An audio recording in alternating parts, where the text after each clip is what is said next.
বাবেরা নওজোয়ান তরুণেরা, আল্লাহ সাহাবা হুজুরকে পরীক্ষা নিয়েছে। ইহুদি খ্রিস্টান রাজা আমার রাসূলুল্লাহকে সাহাবাদেরকে পরীক্ষা নিবার জন্য রেশমের কাপড় বিছিয়ে দিয়েছে। আল্লাহ নবী জানিয়ে দিয়েছে উম্মতের পুরুষদের জন্য রেশমের কাপড় পরা হারাম, উম্মতের পুরুষের জন্য সোনা ব্যবহার করা হারাম। এই সোনার মধ্যে যে ধাতু আছে, এই ধাতু পুরুষের শরীরে শুট করে না, যেটা এত মারাত্মক ব্যাধি হয়, এত মারাত্মক ক্ষতি হয়। এই জন্য আল্লাহ রাসূল নিষেধ করেছে, নারী শরীরের জন্য ওটা সুটেবল, এই জন্য নারীদের ব্যবহার করা যায়। কি পুরুষের এসব ব্যবহার করতে নাই, নারীদের জন্য চলে। কেন? পুরুষের এসে এমন একটা পোকা দিয়ে তৈরি, যেটা পুরুষের শরীরের জন্য সুটেবল নয়। এই জন্য রাসূলুল্লাহ নিষেধ করেছে। এই নবী পাকের সাহাবীকে নবীর কথাকে অমান্য করাবার জন্য খ্রিস্টান বাদশা রাস্তাতে রেশমের কাপড় বিছিয়ে দিয়েছে। এরা শুধু চায় আমরা যেন নবীর কথা অমান্য করি, এরা শুধু চায় আমরা যেন আল্লাহর বিরুদ্ধে চলে যাই, ব্যাস। এরা আর কিছু চাই না। তাতে যদি পয়সা লাগে বলো, পয়সা দেব।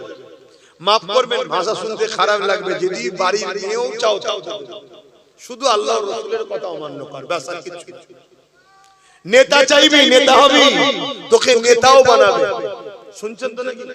পদ লাগবে, এলে নিয়ে যা। শুধু আল্লাহ ও রাসূলের কথাকে অমান্য কর। কেন? আল্লাহ ও রাসূলের কথা অমান্য যদি এই উম্মত না করে, আমি জাত পাকের কসম দিয়ে বলছি, আল্লাহর দুনিয়ায় কোন মা এমন সন্তান জন্ম দিতে পারেনি মুহাম্মদ রাসূলের উম্মতকে মিটাতে পারবে। জোরে বলুন সুবহানাল্লাহ। আল্লাহু আকবার। বুঝতে পারছেন? তাই আমাদের তো ভাবতে হবে যে কে আপন আর কে পর। এমন নওজওয়ানেরা, তরুণেরা, এ নবী পাকের প্রেমিকেরা, আল্লাহ নবীর সাহাবী যখন ওই রাস্তা দিয়ে হেঁটে যাবে, হুজুরের নজরে পড়ে গেল রেশমের কাপড় বিছানো রয়েছে। এই হুজুর কোমর থেকে অস্ত্র তরোয়ালটাকে বার করে নিয়ে ওই রেশমের কাপড় যেখানে বেঁধে সিল করা ছিল, ওইটাকে কেটে দিয়ে কাপড়টাকে সরিয়ে দিয়ে পাথরের রাস্তার উপর দিয়ে হেঁটে হেঁটে রাজপ্রাসাদের মধ্যে প্রবেশ করছে। রাজা দূর থেকে দেখতে লেগেছে মুহাম্মদ রাসূলুল্লাহর গোলাম, নবী পাকের অনুসারী, নবী পাকের সাহাবী, নবী পাকের পাঠানো দূত, সে রেশমের কাপড়কে সরিয়ে দিয়ে তার উপরে হাঁটলো না, সরিয়ে দিয়ে পাথরের উপর দিয়ে হাঁটতে লেগেছে, হাঁটতে লেগেছে। হেঁটে হেঁটে যখন রাজ দরবারে পৌঁছেছে, আল্লাহ নবীর সাহাবী দেখতে লেগেছে দুটো চেয়ার রয়েছে। একটা চেয়ারে রাজা নিজে বসে রয়েছে, আর একটা চেয়ার রাসূলুল্লাহ সাহাবীর জন্য রেখেছে। যে চেয়ারটা হলো সোনা দ্বারা তৈরি। কি দিয়ে তৈরি? পুরুষদের জন্য সোনা ব্যবহার করা। কিভাবে সরাচ্ছে দেখছেন আমাদেরকে? কার মাথায় যাবে বলেন? আল্লাহ নবী সাহাবী চেয়ারকে সরিয়ে দিলেন, দিয়ে বললেন অন্য যদি কোনো কাঠের থাকে লিয়া শোনাই নিচেই বসছি। এই দৃশ্য দেখে খ্রিস্টান বাদশা জিজ্ঞাসা করতে লেগেছে, কেন আপনি আমার সুন্দর তৈরি করা রাস্তা আপনার জন্য ওটাকে সরিয়ে দিলেন, আর কেন আপনি সোনার সিংহাসনে বসবেন না? সবই জানে, তারপরে জিজ্ঞাসা করতে লেগেছে।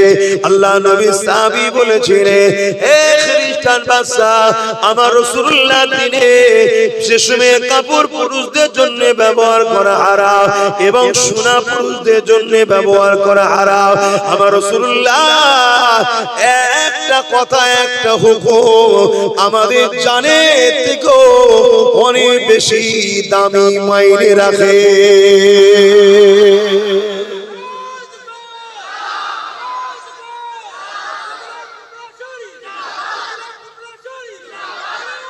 আল্লাহ, কিন্তু আজ আমরা কি করছি বলুন? আমাদেরকে দুনিয়া গানে নিয়ে যাচ্ছে, আমরা চলে যাচ্ছি।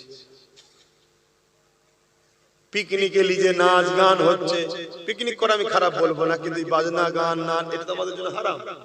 অন্য কারো যায় যেতে পারে, আমাদের জন্য হারাম। তো কেউ বলবে নাকি ঠিক আছে এই বছরে ঢোল বাজানো হয়েছিল, গান হয়েছিল, সামনে বছরে ঠিক আছে কোরআন তেলাওয়াত হবে, মানবে অমুসলিমরা? এক কথা বলছো না? তাহলে সে তার কালচার ছাড়ছে না, আমি কালচার ছেড়ে দিলাম কেন? আমার কথা কি তোমাদের খারাপ লাগবে? গোড়ামি গোড়ামি লাগছে যে মোল্লারা এই জন্যই তো মরেছে, এরা বড্ড গোড়ালো। হ্যাঁ,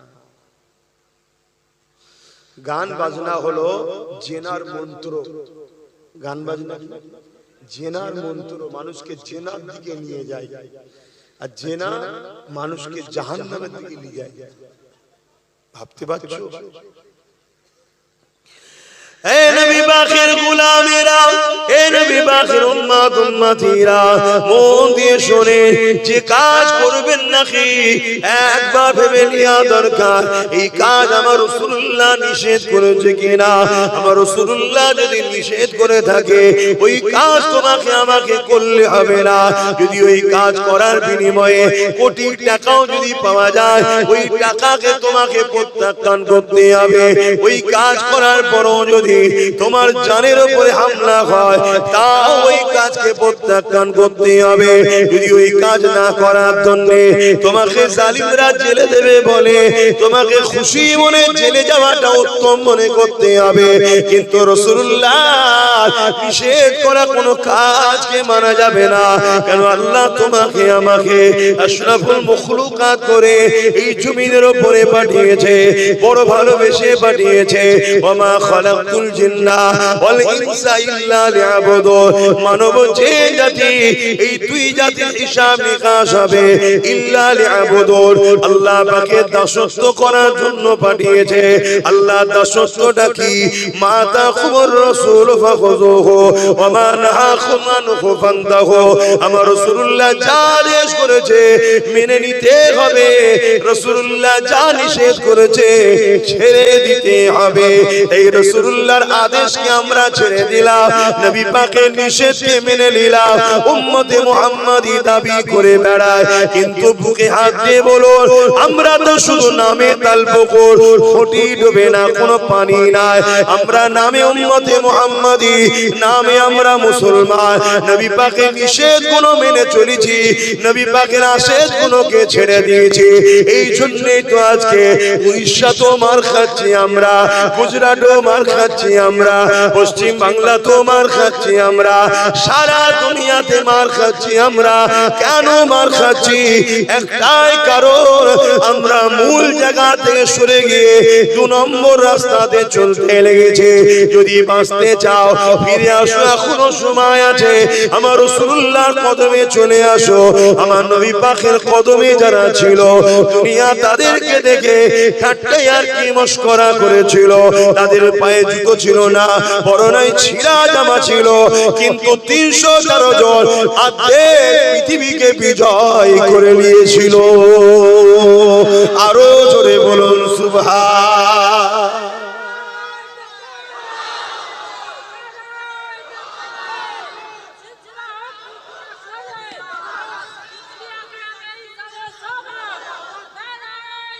আল্লাহ, মন দিয়ে শোনো আমার ভাই, যারা দাঁড়িয়ে আছে আরেকবার বিছখানে বলছি, বসার হুকুম নবী দিয়েছে, কিন্তু তোমাদের ঘরে শয়তান পিছন থেকে টেনে রেখেছে বসবি না। কেন? বসলে নবীর একটা হুকুম মানা হবে, টেনে রেখে দিয়েছে।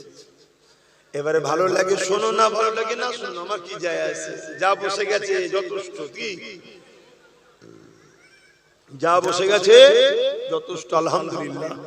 এই যে বলার পরে কিছু ভাই বসলো না, এরা বসে নেকি পেল, আমার কি হলো?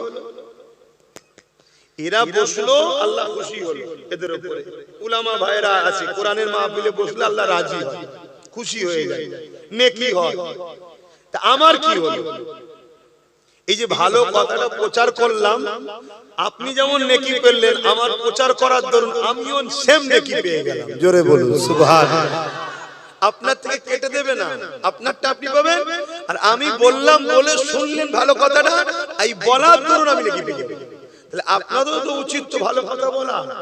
তা ভালো কথা শুনে যদি আপনার ছেলে মানে, তাহলে আপনার ছেলে মানার জন্য নেকি পাবেন। আপনি বাপ বলেছেন, আপনি নেকি পাবেন। আপনি বলার ধরুন ভালো কথা, আপনার স্ত্রী আপনার কথা শুনলো, ভালো কাজ শোনার জন্য সে নেকি পাবে, আপনি স্বামীও নেকি পাবেন। স্ত্রী স্বামীকে ভালোবাসায় বুঝালেন যে আপনি নামাজ কাজা করছেন কেন, আল্লাহ আপনাকে কত সুস্থ রেখেছে, ভালো রেখেছে, জন চেহারা না ইনকাম হচ্ছে, আল্লাহ খাওয়াচ্ছে, নামাজ পড়েন, হজের বেলা ওঠেন, আরামে ঘুমোলেন। আপনার কথা শুনে ধরুন আপনার স্বামী যে নামাজ পড়লো, নামাজ পড়ে যে নেকি পাবে, আপনি তাকে ভালো রাস্তা দেখালেন, আপনিও নেকি পাবেন। জোরে বলুন সুবহানাল্লাহ। এজন্য সবার উচিত একে অপরকে ভালো কথা বলা, কিন্তু বলার জায়গায় বলতে হবে। আপনি যদি ইমামের দায়িত্ব জায়গায় বেরিয়ে বলেন তাহলে আবার অন্যায় হবে।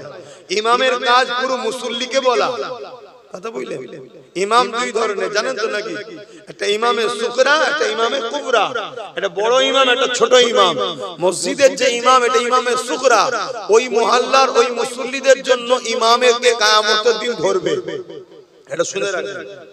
ওই মুহাল্লার ওই মুসল্লি যদি ভুল করে, অন্যায় করে, ইমাম যদি না বলে, বলার পরে শুনে নেই, ইমামকে আল্লাহ ছেড়ে দেবে। কিন্তু অন্যায় হচ্ছে ইমাম বলে নেই, ওই মুসল্লি অন্যায়, ওই মুহাল্লা অন্যায় করার দরুন ইমামকে আল্লাহ কিয়ামতের দিন ধরবে। আমি আব্বাস সিদ্দিকী আমারটাও বলে দিই না, ইমাম সাহেবরা মনে দুঃখ করবে। তা আমাদের সিলসিলার ভক্ত মুরিদ কোটি কোটি আছে, কেউ অন্যায় করছে, ভক্ত মুরিদ অনুসারী, আমি যদি না বলি কিয়ামতের দিন আল্লাহ আমাকেও ধরবে, এটা অন্যায়। দরুদ শরীফ আল্লাহুম্মা সাল্লি আলা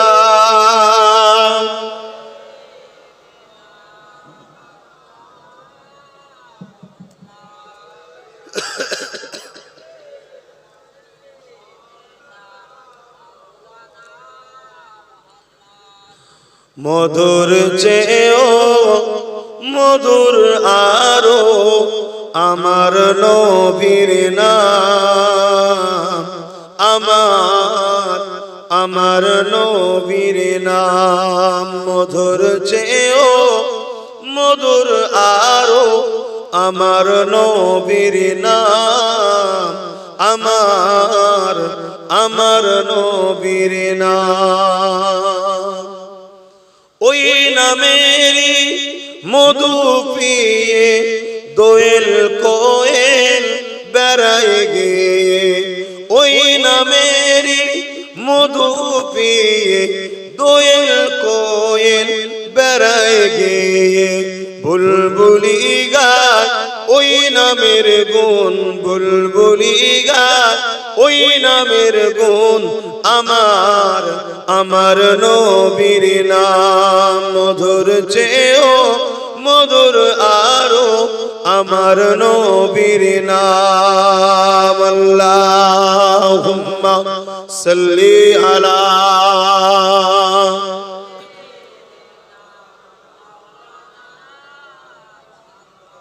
ওয়ালা আলি।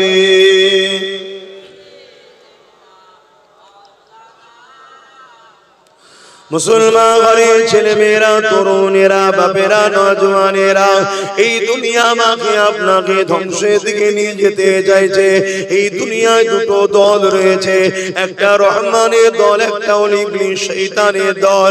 ইবলিস শয়তানের দলের লোকেরা সর্বসময় চায় রহমানের দলের লোককে আল্লাহ থেকে, রাসূল থেকে সরিয়ে ইবলিসের দলে নিয়ে যাওয়ার চেষ্টা করবে। যে আপনাদেরকে বলে দিয়ে যায় কাজ করবেন কিনা একবার মনে রাখতে হবে। এই কাজ করলে আল্লাহ বা নারাজ হবে নাকি, বেজার হবে নাকি? যদি আল্লাহ ও রাসূল নারাজ হয়ে যায়, ওই কাজ আমাকে আপনাকে করলে হবে না। কারণ এই জিন্দেগিটা আল্লাহ দিয়েছে, তোমাকে আমাকে দুটো চোখ আল্লাহ দিয়েছে, তোমাকে আমাকে দুটো কান আল্লাহ দিয়েছে, তোমাকে আমাকে দুটো পা আল্লাহ দিয়েছে, তোমাকে আমাকে আশরাফুল মাখলুকাত আল্লাহ পাক বানিয়েছে। যদি জীবজন্তু আল্লাহ বানাতো, এই দুনিয়া তোমাকে আমাকে অবহেলা করতো, এই দুনিয়া তোমাকে আমাকে খাটাতো, এই দুনিয়া তোমাকে আমাকে মারতো, এই দুনিয়া তোমাকে আমাকে জুলুম করতো।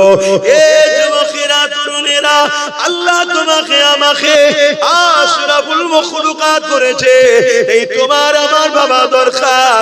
আল্লাহ পাক নারাজ হয়ে যাবে এমন কাজ করব না, নবী পাক নারাজ হয়ে যাবে এমন কাজ করব না। তারপরে কখনো যদি হয়েও যায়, সঙ্গে সঙ্গে তওবা করো, তওবা করো। কেন তওবাকারীকে আমার আল্লাহ ভালোবেসে ক্ষমা মাফ করে দেয়।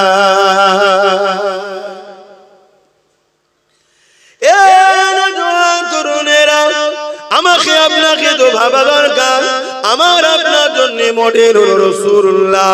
মাতাকুমুর রাসূল ফাখুযুহু ওয়া মা নাহাকুম আনহু ফান্তাহু। নবী যা আদেশ করেছে মেনে নিতে হবে, নবী যা নিষেধ করেছে ছেড়ে দিতে হবে। লাকাদ কানা লাকুম ফি রাসূলিল্লাহি উসওয়াতুন হাসানা। আল্লাহ পাক আমার নবীকে আমার আপনার জন্য মডেল করে পাঠিয়েছে গো। তুমি নামাজ কিভাবে পড়বে আমার নবীকে দেখো, অন্য কাউকে নয়। রোজা কিভাবে রাখবে আমার নবীকে দেখো, অন্য কাউকে নয়। হজ কিভাবে করবে আমার নবীকে দেখো, অন্য কাউকে নয়। এক কথায় তোমার ধর্ম নীতি আমার রাসূলকে দেখে, তোমার সমাজ নীতি আমার রাসূলুল্লাহকে দেখে, তোমার পরিবার নীতি আমার রাসূলুল্লাহকে দেখে, তোমার আত্মীয়তা নীতি আমার রাসূলুল্লাহকে দেখে, তোমার প্রতিবেশী নীতি আমার রাসূলুল্লাহকে দেখে, তোমার রাজনীতি আমার রাসূলুল্লাহকে দেখে। আমার রাসূল পাক সাল্লাল্লাহু আলাইহি ওয়াসাল্লাম তিনি জানিয়ে দিয়েছে, যে রাজনীতি নেতাটা ইনসাফ পরায়ণ হবে, মানুষের উপরে জুলুম করবে না, মানুষকে হক দেবে, মানুষকে ভালোবাসবে, মানুষের উপরে ইনসাফ করবে, আল্লাহ নবী জানিয়ে দিলেন ওই নেতাকে আল্লাহ কিয়ামতের দিনে আরশ আজিমের ছায়া দেবে।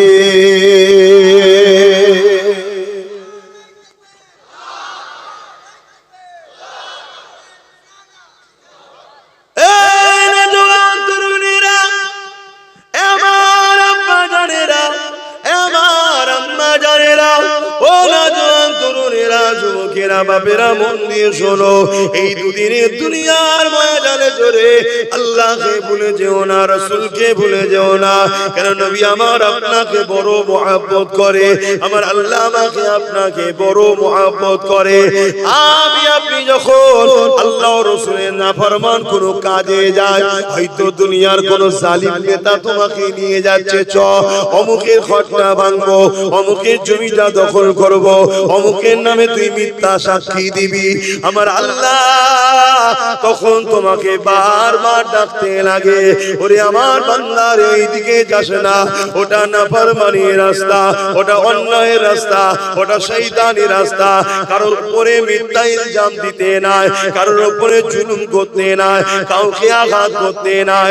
তোদের যদি লড়াই করতে হয়, তোদের যদি ভালোবাসতে হয়, তোদের যদি আত্মীয়তা করতে হয়, মান আহাব্বা লিল্লাহ ওয়া আবগাদা লিল্লাহ ওয়া আতা লিল্লাহ ওয়া মানা লিল্লাহ ফাকাদ ইসতাকমালাল ঈমান। তোরা ভালোবাসবি আমি আল্লাহ আমার জন্য, তোরা দুশমনি করবি আমি আল্লাহ আমার জন্য, তোরা আত্মীয়তা করবি আমার জন্য, বিচ্ছেদ হবে আমার জন্য। যেখানে আমি আল্লাহ নাই, ওখানে যার জন্যই বলুক না কেন, তোরা একে অপরের সঙ্গে দুশমনি করবি না, একে অপরকে তোরা ভালোবাসতে যাবি না। যখন ভালোবাসবি উদ্দেশ্য যেন আমি আল্লাহ থাকি। ইমামকে ভালোবাসবি, এই জন্য ভালোবাসবি ইমাম আমার ঘরের মেহমান, ইমাম আমার ঘরের খাদেম, ইমাম আমার ঘরকে আবাদ করার জন্য। আমি আল্লাহ আমার পাঁচ ওয়াক্ত নামাজের জন্য সে ইমামতি করে, তাকে ভালোবাসবি আমার জন্য। যদি ওই ইমাম আমার পক্ষে না হয়, তাহলে তাকে ভালোবাসাও যাবে না। হুজুরকে ভালোবাসবি আমার জন্য, মুফতিকে ভালোবাসবি আমার জন্য, আলেমকে ভালোবাসবি আমার জন্য। কিন্তু ওই হুজুর, ওই মুফতি মাওলানা যদি আমার পক্ষে না হয়, দুনিয়ার স্বার্থবাদ যদি হয়ে যায়, তাদেরকেও ভালোবাসা যাবে না। শুনছেন তো নাকি? তাহলে আব্বাসকে ভালোবাসতে যদি হয়, কার জন্য ভালোবাসবে?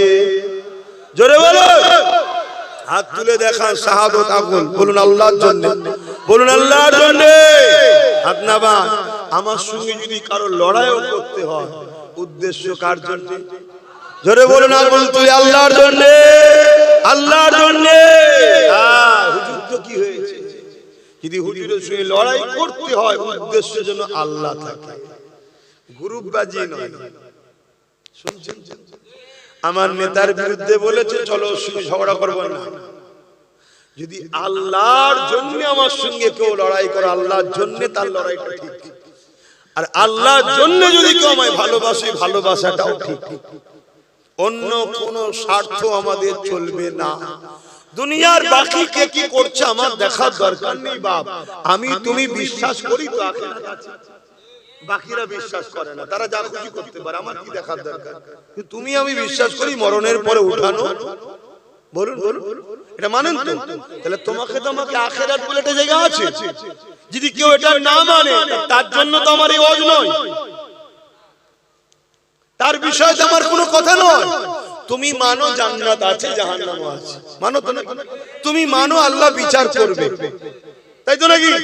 তাহলে তোমার সাথে অন্যজনের তো টালি করলে হবে না, আর অন্যজনের মতো তোমায় তো চললে হবে না। এ আমার মা বোনেরা, অন্যজন গায়ে কাপড় না রেখেও ঘুরতে পারে, কেন? তার কাছে আখিরাত নেই, তার কাছে জাহান্নাম নেই, জান্নাতও নেই, কিন্তু তোমার কাছে আছে তো। তাহলে তুমি অন্যজনকে দেখে কেন চলছো? অন্যজন যা খুশি পাবে খেতে পারে, যেখান থেকে টাকা পাবে নিয়ে যেতে পারে, কিন্তু মা বোন তোমার তো চলবে না।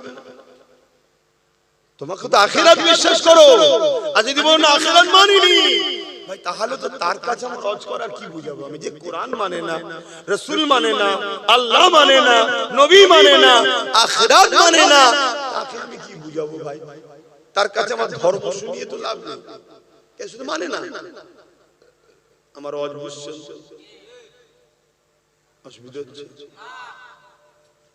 বাবেরা, নওজোয়ান তরুণেরা, এ নবী পাকের প্রেমিকেরা, আখিরাতটা বড় কঠিন হবে। আখিরাতের প্রথম ঘাঁটি হলো কবর। দুনিয়াবি জিন্দেগি শেষ হলো মৃত্যু, আর আখিরাতের প্রথম বর্ডার হলো কবর। এই কবর হবে বড় ভয়ানক। আল্লাহ নবী জানিয়ে দিলে জমিন কবর প্রতিদিন মানুষকে ডেকে ডেকে বলে, এ দুনিয়ার মানুষেরা, আমার উপরে বড় অহংকারের সঙ্গে হাঁটো, আমার উপরে বড় অহংকারের সঙ্গে ঘুরে বেড়াও, আমার উপরে তুমি আল্লাহ রাসূল বলে ঘুরে বেড়াও। মনে রেখে দিও, আমার কাছে আসার আগে তোমাকে তৈরি হয়ে আসতে হবে। কেন? আমি কবর একা থাকার জায়গা, আমি কবর পোকামাকড়ের জায়গা, আমি কবর অন্ধকার জায়গা।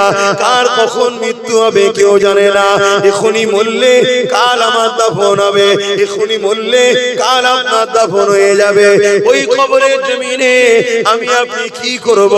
এই জন্য আল্লাহ কোরআনে জানিয়ে দিলে, বলতানজুরুনা সুম্মা কদ্দামাত লিগাদ, প্রতিটা নফসের উচিত পরকাল নিয়ে বেশি বেশি চিন্তা করা।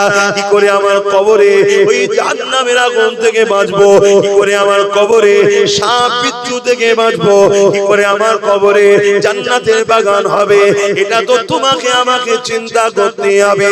এই চিন্তা কি করে করবে? দুনিয়াদারির মধ্যে দিয়ে করবে। যদি বলেন কেমন করে? হালাল ইনকাম যদি করো, কবর জান্নাতের বাগান হবে। বাপ মাকে যদি ভালোবাসো, কবর জান্নাতের বাগান হবে। স্ত্রীকে যদি তার অধিকার দাও, কবর জান্নাতের বাগান হবে। সন্তানকে যদি স্নেহ মমতা দিয়ে লালন পালন করো, কবর জান্নাতের বাগান হবে। প্রতিবেশীর সঙ্গে সৎ ব্যবহার করো, কবর জান্নাতের বাগান হবে। এতিমের হক দাও, কবর জান্নাতের বাগান হবে। বিধবাকে আশ্রয় দাও, কবর জান্নাতের বাগান হবে। জুলুম যেখানে হচ্ছে, জালিমের বিরুদ্ধে লড়াই করে মুসলিমের পক্ষে দাঁড়াও, কবর জান্নাতের বাগান হবে। অর্থাৎ তোমার দুনিয়াদারির মধ্যে কবর জান্নাতের বাগান হওয়ার ব্যাপার রয়েছে। কিন্তু উল্টোটা যদি করো, কারো মেরে যদি খাও, কারো লুটে খাও, মাল হরণ করে খাও, এতিমের মাল ছেড়ে খাও, বিধবার মাল ছেড়ে খাও, গরিবের মাল ছেড়ে খাও, মিথ্যা মিথ্যা মামলা করো, কারো ঘর ভেঙে দাও, কারো জমি অধিকার দখল করে নাও, এই সব যদি করে বেড়াও, ওই কবর তোমার জন্য জাহান্নামের একটা গর্ত হয়ে যাবে। শুনছেন? এবারে কেউ বলতে পারে, আমি ঝেড়ে খাইনি, কিন্তু ঝেড়ে যে খায় তাকে আমি সাপোর্ট করেছি, আমার কি হবে? আমরা মুসলমান এখন ওই জায়গাতে আছি তো, আমরা ঝাড়ার দিকে অতটা নেই, কিন্তু যারা ঝাড়ে তাদের সাথে আছি। এই ভুল বলছি নাকি? তা আমাদের আল্লাহ নবী জানিয়ে দিলেন অন্যায় দেখে যারা চুপ থাকে কিয়ামতের দিন আল্লাহ তাদেরকে বুবা শয়তান করে উঠাবে। শুনছেন? এ যুবকেরা, আল্লাহ নবী আরো জানিয়ে দিলেন কেউ অন্যায় করছে দেখার পরে যদি সে চুপ থাকে তার মানে অন্যায়কে সে সাপোর্ট করে দিল। অন্যায় করা আর অন্যায়কে দেখে খামোশ থাকা, চুপ থাকা, দুটো একই জায়গায় পড়ে যাবে। এ যুবকেরা, তরুণেরা, হযরতে লূত আলাইহিস সালামকে আল্লাহ পাক জানিয়ে দিলেন, ও হযরত নবী লূত আলাইহিস সালাম, আমি আল্লাহ ৮০,০০০ লোককে মারবো, তার মধ্যে থেকে ৪০,০০০ লোক হবে ভালো, ৪০,০০০ লোক হলো খারাপ। হযরত নবী লূত আলাইহিস সালাম আল্লাহ পাককে বলতে লাগলেন, ও রব্বি আল্লাহ, খারাপ লোক কোন অন্যায় করেছে, নাফরমানি করেছে, জুলুম করেছে, আপনি তাদেরকে মারবেন, কিন্তু ভালো লোকগুলোকে আপনি কেন মারবেন? আমার আল্লাহ পাক জানিয়ে দিলেন, ও হযরত নবী লূত আলাইহিস সালাম, খারাপ লোকগুলো যখন খারাপ কাজ অন্যায় করে ভালো লোকগুলো তাদেরকে বাধা কেন দেয়নি? শুনছেন? আল্লাহ নবী মিশকাত শরীফে হাদিসের মধ্যে জানিয়ে দিলে, হে আমার উম্মতেরা, কেউ জুলুম করলো, কেউ সন্ত্রাসী করলো, কেউ আতঙ্কবাদী করলো, কেউ এমন করে অত্যাচার করলো, তুমি জানার পরও যদি তার এই নিয়তে সাথ দাও, তাকে শক্তিশালী করার দরুন আল্লাহ নবী জানিয়ে দিলেন ওই উম্মতটা, ওই মুসলমানটা ইসলাম থেকে বেরিয়ে যাবে। কি বুঝছো? চুরি করেছে, মাল ভাগলাই, কিন্তু একসাথে করেছে না, আমি তো লিইনি, একই রেহাই পেয়ে যাবে মনে হয়? আপনি নিচে বসে বললেন, ভাবেন আমার ভাই, দুনিয়া আপনাদের ঘরে চাইছে শুধু আল্লাহ ও রাসূলের নাফরমানির কাজটা করিয়ে দাও। কেন? তারা আপনাদেরকে মেরে দিতে চায়, আর যখন মারবে আল্লাহ যদি আপনার উপরে বেজার হয়ে থাকে তাহলে সাহায্য পাঠাবে না, আর যদি রাজি থাকে বদরের মতো ফেরেশতা তাতানাজ্জালু আলাইহিমুল মালায়েকা, আল্লাহ ফেরেশতা পাঠাবে, আর আল্লাহ যদি ফেরেশতা পাঠায় আপনাদেরকে কেউ হারাতে পারবে? বদরে সেই ইতিহাসটা একবার একটু স্মরণ করে দিই। আল্লাহ নবীর কানে খবর এসে গেল মক্কা থেকে ১,০০০-এর উপরে সন্ত্রাস বাহিনী বেরিয়েছে, যাদের নেতৃত্ব দিচ্ছে আবু জাহেল, সন্ত্রাসদের ইমাম ছিল, সন্ত্রাসদের লিডার ছিল। ১,০০০ সৈন্য নিয়ে, তার অধিক রয়েছে সৈন্য নিয়ে বেরিয়ে পড়েছে। কি জন্য বেরিয়েছে? মদিনার জমিনে আল্লাহ নবী সাহাবাদের নিয়ে বড় আনন্দে রয়েছে, বড় আরামে রয়েছে। মদিনা থেকে দুনিয়া জমিনে আল্লাহ নবী হকের মেসেজ দিচ্ছে, ইনসাফের মেসেজ দিচ্ছে, মানবতার মেসেজ দিচ্ছে, মা বাপের হকের কথা বলছে, স্ত্রীর মর্যাদার কথা বলছে, স্বামীর হকের কথা বলছে, এতিমের হকের কথা বলছে, বিধবার হকের কথা বলছে। শুধু ইসলাম বলে দিলে হবে না, কারণ ইসলাম বলতে সন্ত্রাস বোঝায়, ইসলাম বলতে জঙ্গিবাদ বোঝায়। এটা ইসলাম বিদ্বেষীরা প্রচার করছে না, করেনি। একটু খুলে বলতে হবে, সন্ত্রাস তো তারা যারা ইসলামেরই বিরোধী করে, জঙ্গিবাদ কারা? যারা ইসলামের বিরোধী করে, কিন্তু তাদের হাতে মিডিয়া, তাদের হাতে পাওয়ার, তাদের হাতে কলম, তাদের হাতে কাগজ, তারা লিখে দিচ্ছে ইসলাম হলো জঙ্গিবাদ, বলছে না? বলে। কিন্তু অ্যাকচুয়ালি জঙ্গিবাদ তো তারা যারা ইসলামের বিরোধী করে। কারণ ইসলাম প্রেমের নাম, ভ্রাতৃত্বের নাম, ভালোবাসার নাম, ঐক্যের নাম, সাম্যের নাম, ইসলাম সম্প্রীতির নাম, মানব বন্ধনের নাম, খোদার্থ মানুষকে খানা খাওয়াবার নাম ইসলাম। জোরে বলুন সুবহানাল্লাহ। তাই একটু খুলে খুলে বলছি,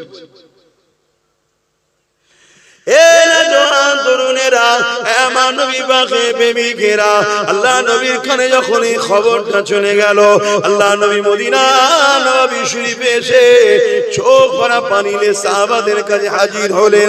সাহাবা হুজুররা আল্লাহ নবীকে জিজ্ঞাসা করলেন, ইয়া রাসূলুল্লাহ হাবিবাল্লাহ, আপনাকে কে কাঁদালো, কি জন্য আপনি কাঁদছেন? হুজুর আমরা কি জানতে পারি?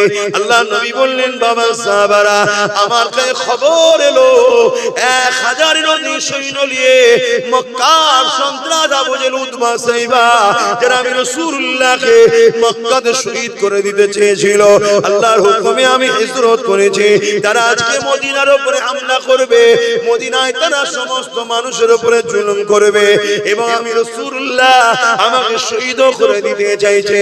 সাহাবা তোমাদের উপরে জুলুম করবে, মদিনার বয়স্ক বাপ মাদের উপরে জুলুম করবে, বাচ্চাদের উপরে জুলুম করবে, নারীদের উপরে জুলুম করবে, কারণ এদেরকে আমি রাসূলুল্লাহ চিনি, এরা হলো জালিম, এদের মধ্যে কোনো দয়া ময়া নাই, যেমন চিঙ্গিস খানের মধ্যে কোনো দয়া ময়া ছিল না।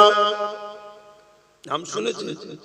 1 কোটি মেয়ের ইজ্জত লুটেছে, এই সরি 1 লক্ষ, 1 কোটির উপরে মুসলমানকে হত্যা করেছে চিঙ্গিস খান, 1 লাখের উপরে আলেমকে হত্যা করেছে চিঙ্গিস খান।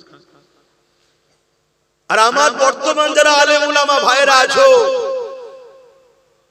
ওপেন বলছি, ব্রিটিশ পিরিয়ডও এত আলেমদেরকে মেরেছিল ব্রিটিশরা, 20-25টা গ্রামে এমন লোক পাওয়া যেত না যে একটা কেউ জানাজা পড়তে পারবে। এই দল ছাড়া নিজেদের মধ্যে ভাগ বাটরা হয়ে আছে, আর জালিমদের পিছনে অনেকে ঘুরছে। পরিবর্তন হন, ঐক্য হন, সংগঠিত হন, নাই আজকের ব্রিটিশ গুলো কিন্তু দিন এসে গেছে, প্রথমে আপনাকে আমাকেই টার্গেটে দেয়। কিছু শুনছেন?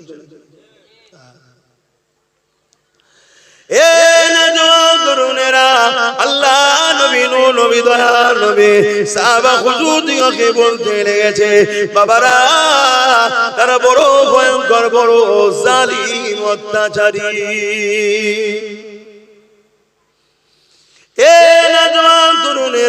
কতটা কষ্ট করেছে নবী আমার, সেই নবীর দিনকে আজ লোক গালি দিচ্ছে, সেই নবীর রেখে যাওয়া কোরআনের শানে মিথ্যাচারী করছে, সেই নবীর ইসলামের নামে মিথ্যা প্রচার করছে। উম্মতে মুহাম্মাদি, তোমার আমার কোনো খেয়াল নাই, তোমার আমার কিছু যায় আসছে না, তুমি আমি কি করে 500 টাকা ইনকাম করব, কার কাছে গেলে 1000 টাকা পাবো, এই নিয়ে তুমি আমি ব্যস্ত। মনে রাখবে, ভিক্ষা চেয়েছে তোমাকে আমাকে জীবন কাটাতে হবে। আর তুমি যদি মনে করো আমি ইজ্জতওয়ালা হতে চাই, শানওয়ালা হতে চাই, সম্মানওয়ালা হতে চাই, দুনিয়া আখিরাতের কামিয়াবি পেতে চাই, তাহলে তোমাকে আমাকে আল্লাহ যে জন্য বানিয়েছে ওই ডিউটিতে লেগে যাও। আল্লাহ কি জন্য বানিয়েছে? আল্লাহ বানিয়েছে কুনতুম খায়রা উম্মাতি উখরিজাত লিন-নাস তা'মুরুনা বিল মা'রুফ ওয়া তানহাউনা আনিল মুনকার। অন্যায় করো না, অন্যায়কে মিটিয়ে দাও, ন্যায় করো, ন্যায়কে প্রতিষ্ঠিত করো। এই দুটো কাজ আল্লাহ তোমাকে আমাকে দিয়েছে। অর্থাৎ অন্যায়কে বন্ধ করো, অন্যায় করলে কেউ তাকে রুখে দাও, ন্যায় কাজ করো, সমাজকে ন্যায় প্রতিষ্ঠিত করো। নামাজ পড়া যেমন নাই, নারীদের ইজ্জত লুটা হচ্ছে, এই নারী মায়ের জাতের হয়ে লড়াই করে এই রেপকে সমাজ থেকে বন্ধ করা, এটাও হলো তোমার আমার জন্য হুকুম। কি উচিত না উচিত? রোজা রাখা যেমন হুকুম, এই সমাজের এতিম অসহায় গরিব খেতে পাচ্ছে না, তাদের খাবার ব্যবস্থা করারও হুকুম আমাদের জন্য। যাক, আমি ওই দিকে আমি যাচ্ছি না। আমি বদরের কথা বলছিলাম। আল্লাহ নবী কাঁদছেন, সাহাবা হুজুররা জিজ্ঞেস করলেন, হুজুর কে কাঁদালেন? আল্লাহ নবী বললেন, বাবা আমি খবর পেলাম 1000-এর উপরে সৈন্য নিয়ে আবু জেহেল সন্ত্রাস আসছে, মদিনার উপরে হামলা করবে। বাবা তোমরা তো সবে ইসলাম কবুল করেছো, শুনছেন? তোমরা তো সবে মুসলমান, ইসলাম কবুল করেছো, তোমরা কি আমার সাথ দেবে? আর আজকে আমরা কত বছর ধরে মুসলমান, আমার বাপ মুসলমান, তোমার আব্বা, তোমার দাদু, তোমার নানা, সব তো মুসলমান নাকি? আর আমরা ইসলামের জন্য কি করছি বলো?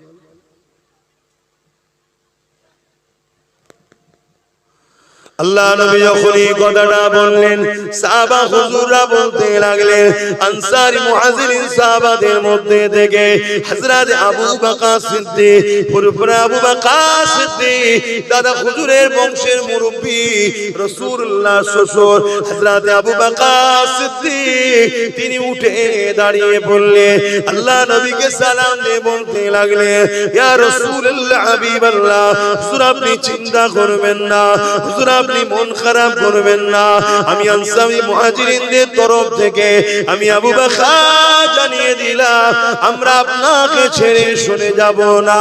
ইয়া রাসূলুল্লাহ হাবিবাল্লাহ, আমরা মুসা নবীর উম্মতের মতো নয়। মুসা নবীর উম্মতেরা মুসা নবীকে বলেছিল ফিরাউনের বিরুদ্ধে আপনি আর আল্লাহ লড়ুন, আমরা নাই, আমরা নাই। হযরত আবু বকর সিদ্দিক বললেন, ইয়া রাসূলুল্লাহ হাবিবাল্লাহ, ওই রকম আমরা বলবো না, আমরা আপনাকে ছেড়ে যাব না। মানুষে মানুষকে কেন ভয় করব? ইয়া রাসূলুল্লাহ হাবিবাল্লাহ, ইজাজতটা শুধু দিন, আমরা আমাদের জান আপনার জন্য কুরবান করে দিতে পিছপা হব না।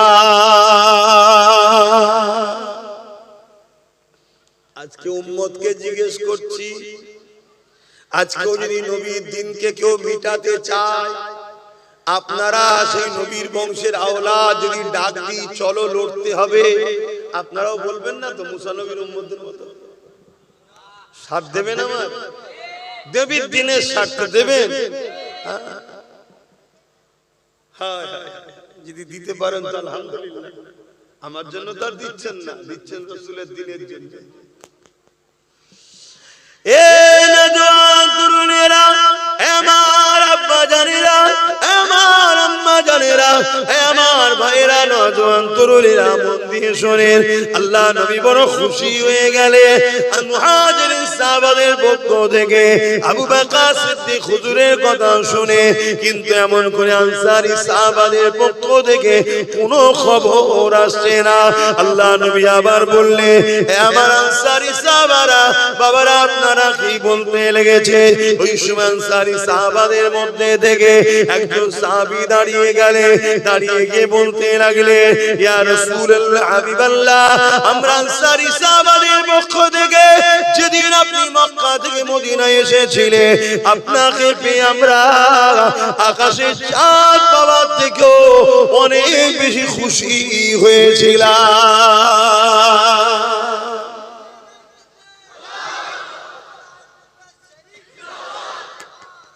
আল্লাহ, তো হুজুর আপনি আমাদেরকে কথা জিজ্ঞেস করছেন কেন? হুজুর, আমরা যখন আপনার হাতে বায়াত হয়েছিলাম, নবী বলে রাসূল বলে আপনাকে মেনে, আপনার কথাতে আল্লাহকে আল্লাহ বলে মেনে নিয়েছি, সেদিন থেকে আমাদের জান মাল জমি জায়গা ঘর বাড়ি সব তো হুজুর আল্লাহ আপনার। জোরে বলুন সুবহানাল্লাহ। কি মহব্বত! দেখুন আমরা সেই মহব্বত করতে পারছি? আমাদেরকে এই মহব্বত করতে হবে। আমাদের ঘর, আমাদের বাড়ি, আমাদের পরিবার, আমাদের বাবা-মা, আমাদের ব্যাংকে, আমাদের পকেটে যেখানে যা আছে, এগুলো আমাদের নয়, আল্লাহ ও রাসূলের। যতক্ষণ তিনারা নেবে না, খরচ করছো করো, কিন্তু তিনাদেরকে ভুলে যেও না। যখন প্রয়োজন হবে দিয়ে দিতে হবে। কথা কিছু শুনছো ভাই? তবেই তো ঈমানদার। আর নাই মুসলমান তো অনেক। সব মুসলমান জান্নাত যাবে নাকি? সব মুসলমান জান্নাতে যাবে না, ঈমানদার মুসলমান জান্নাতে যাবে। সব মুসলমান ঈমানদার নয়। সব মুসলমান বলুন ঈমানদার নয়, কিন্তু সব ঈমানদারই মুসলমান। সব ঈমানদারই। প্রত্যেকটা মানুষ জন্ম হয় ফিতরাতের দিক দিয়ে মুসলমান হয়ে। এই মুসলমানকে দুনিয়ায় এসে ঈমান নামক নিয়ামতটা অন্তরে ধারণ করতে হয়। যে মুসলমানগুলো ঈমান নামক নিয়ামতটাকে অন্তরে ধারণ করতে পেরেছে, অর্থাৎ সে জান্নাতের দেশে যাবার ভিসা পেয়েছে। যে ভাষায় আপনারা বুঝবেন, কি এক দেশ থেকে আরেক দেশে যেতে গেলে ভিসা লাগে না, লাগে না? তো দুনিয়ার দেশ থেকে জান্নাতের দেশে যাবেন ভিসা ছাড়া? এই দুনিয়া হলো ভিসা অফিস। এই বাঁদিকের স্তনের নিচে যে অন্তর রয়েছে, রূহ রয়েছে, হৃদয় রয়েছে, কলব রয়েছে, এটা হলো পাসপোর্ট। এখানে আপনাকে লা ইলাহা ইল্লাল্লাহু মুহাম্মাদুর রাসূলুল্লাহ সিল মারতে হবে। ওই অন্তরটা, ওই দিলটা, ওই সিনাটা, ওই শরীরটা, ওই মানুষটা আল্লাহর জান্নাতে যাবে। জোরে বলুন সুবহানাল্লাহ। আর যার এখানে নেই, সে তার বাপ হাজি, মা হাজি, পরিবারের সব হাজি, বাপ হাজি, বাপ পীর, দাদু পীর, সব পীর তো কি হয়েছে শুনছেন নাকি? সব জান্নাতে যাবে, সে বেটা ফসকে যাবে। কিয়ামতের দিন অনেক বাপ জান্নাতে যাবে, ছেলে জাহান্নামে চলে যাবে। অনেক ছেলে জান্নাতে যাবে, বাপ জাহান্নামে চলে যাবে। অনেক মা জান্নাতে যাবে, মেয়ে জাহান্নামে যাবে। মেয়ে জান্নাতে যাবে, বাপ জাহান্নামে যাবে। কিছু করার নেই। এটা দুনিয়ার সম্পর্ক, বাপ বেটা, ভাই বোন, স্ত্রী, দুনিয়াদার। মৃত্যুর পরে সব সম্পর্ক শেষ। কিয়ামতের দিনে আজব বিষয় হবে, আজব বিষয়। কিয়ামতের দিন দেখা যাবে এমন এমন লোক জাহান্নামে যাচ্ছে, যাদেরকে দেখে ময়দানে মাহশরে সবাই অবাক হয়ে যাবে, এই লোকটা জাহান্নামে যাচ্ছে, কি রে? আমরা তো জানতাম ফেরেশতার থেকে ভালো। শুনছে? আবার কিয়ামতের দিন এমন লোক জান্নাতের লাইন দিয়েছে, যাকে দেখে সবাই মাথায় হাত দিয়ে পুরি সর্বনে জীবনে ভালো কাজ করেছে দেখিনি, এ জান্নাত যাচ্ছে কেন?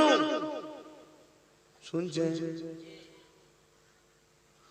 খুব সাবধান, খুব সাবধান। আল্লাহর হুকুম মানেন, নবীর হুকুম মানেন, কিন্তু এই হুকুম মানে মহব্বতের সাথে, রাসূলকে আদবের সাথে মেনে নিয়ে। কষ্ট হচ্ছে না তো? একটু বলি নাকি?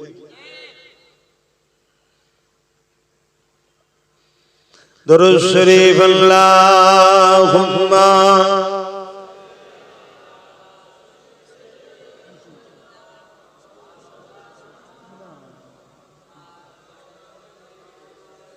আমার এই ছেলেটা কোথায় গেল? আমার সাথে যে ছেলেটা এসেছিল কোথায় গেল? ও আসলে ওকে বলে।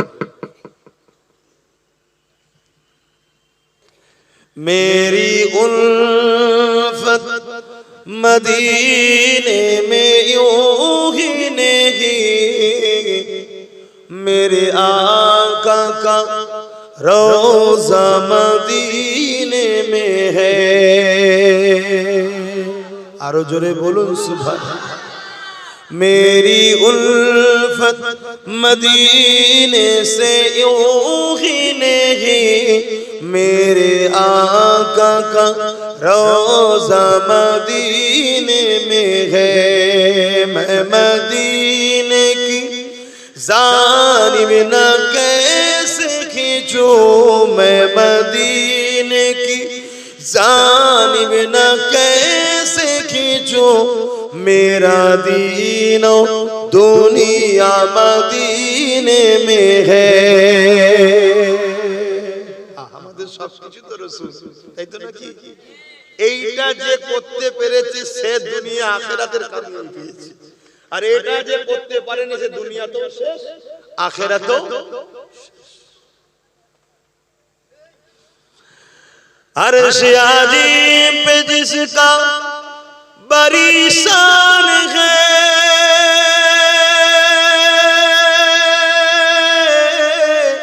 रोज़ाए मुस्तफा जिसकी पहचान है, रोज़ाए मुस्तफा जिसकी पहचान है, जिसका हम पल्ला कोई मुहल्ला नहीं, जिसका हम पल्ला कोई मुहल्ला नहीं, एक ऐसी मुहल्ला मदीने में है।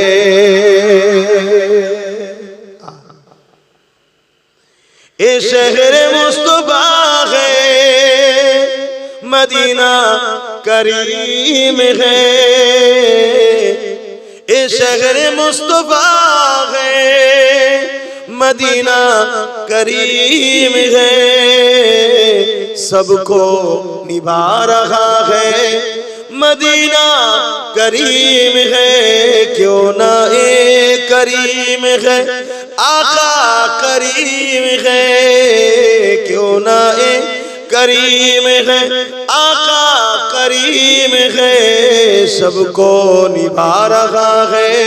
मदीना करीम है, मेरी उल्फत मदीने से यूं ही नहीं।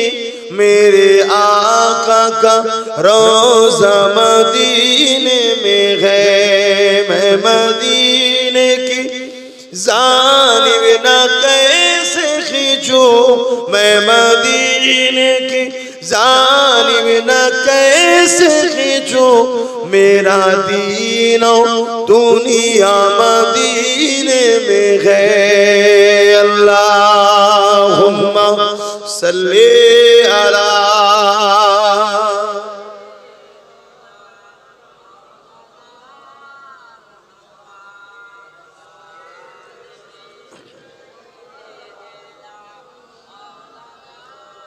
আমার বাপ জানেরা, নওজওয়ানেরা, আনসারী সাহাবা হুজুররা জবাব দিয়ে দিলেন, ইয়া রাসূলুল্লাহ, হাবিবাল্লাহ, আমরা আমাদের জান মাল সবকিছু আপনার কদমে কুরবান করে দিয়েছি। এই সব কিছু আপনার হুজুর, আপনি যেমন করে খুশি খরচ করেন। ইয়া রাসূলুল্লাহ, হাবিবাল্লাহ, আমরা আপনাকে ছেড়ে কখনো যাব না।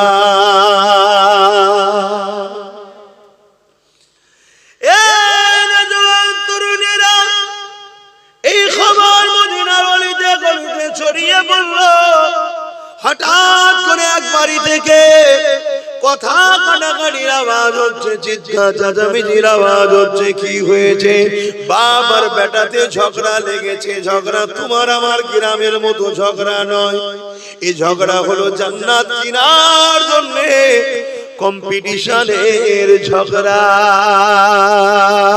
বাপ বলছে, বাবা ছেলে তুমি ঘরে থাকো, আমি রাসূলুল্লাহ সঙ্গে বদরের জমিনে যাব। যদি জালিমরা হামলা করে দেয়, রাসূলুল্লাহর জন্য নিজেকে ঢাল বানিয়ে আমি শহীদ হয়ে জান্নাতে চলে যাব। ছেলে বলছে, না আব্বা জান, এই সুযোগ আমি আপনাকে নিতে দেব না। এই সুযোগ আমি হাতছাড়া করব না।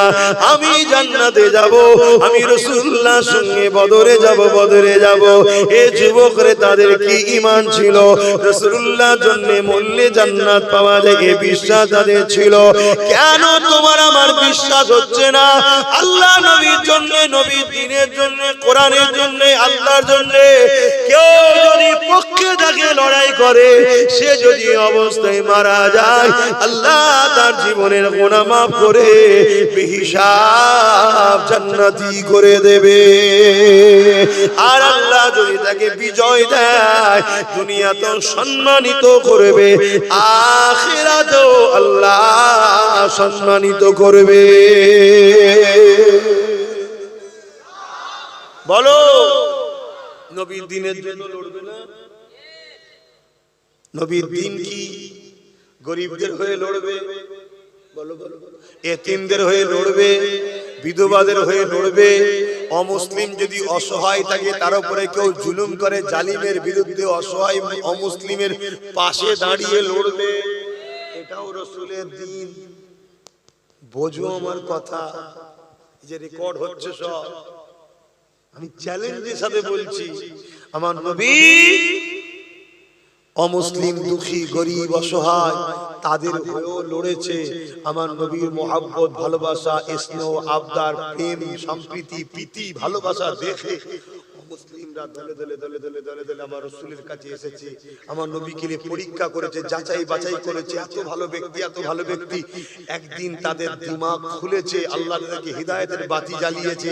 তারা দলে দলে দলে দলে সব রাসূলুল্লাহর গোলাম হয়েছে। জোরে বলুন সুবহানাল্লাহ। আরে মুফতি সাহেবের কি খবর? আমাদের আবু তাহের সাহেব তো। আসো উপরে আসো, আসো, এখানে চাপাচুপি হয়ে যাবে, বসে আসো আসো। খেয়াল এখানেই বাড়ি নাকি? ও, ওই আমার ছেলেকে বলতে হবে, ও না বললাম কিছু করতে হবে না না, ও ছেলে না, আমার সাথে যে আলামিনকে বলে, ও যদি বলে তবে হবে। কেন আমি ভাই হাজার চিন্তায় থাকি, কোথায় কি বলা আছে, কোথায় কি আছে না আছে, খবর আমাকে থাকে না। কথা বুঝে আসছে? অনেক জায়গায় তুললেও বিপদ, অনেক জায়গায় না তুললেও বিপদ। কে বলেছে সব কাজ করতে, আমরা সমস্যা হয়ে যাবে। এজন্য একটু কথা বলে নাও ভাই তোমরা, ব্যাস মিটে যায়। কোথায় গেল মৌলানা সাহেব? চেপে চেপে আসেন, বসুন আসুন।